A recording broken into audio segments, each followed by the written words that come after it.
હાલ ખેડૂતો જે બોટાદની અંદર એમનું જે કડદાની વાત હતી એના વિશે સરકાર સામે માગણી કરી રહ્યા હતા. એમાં ખરેખર ખેડૂતોની લડત સાથે હું તો એમની સાથે જ હંમેશા હું ખેડૂત છું તો ખેડૂતો સાથે રહેવાનો જ છું, ભલે ગુજરાતના ગમે તે ખેડૂતો હોય, હંમેશા એમની સાથે રહ્યો છું અને છું.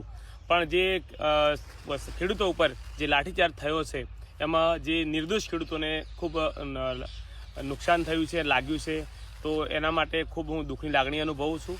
અને ખેડૂતોને સરકારે ખરેખર હાલ તો જે તે એમની માગણી હોય એ સ્વીકારવી જોઈએ, કારણ કે આ દેશ એ ખેતી પ્રધાન દેશ છે.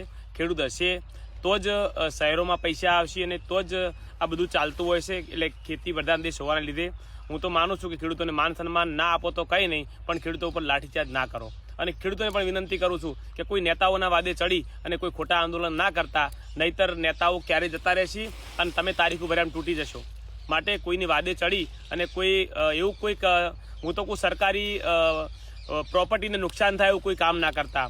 એટલે બસ આ જ રીતે તમારા શાંતિપૂર્વક તમારી હકની લડાઈ લડો. હું તમારી સાથે છું.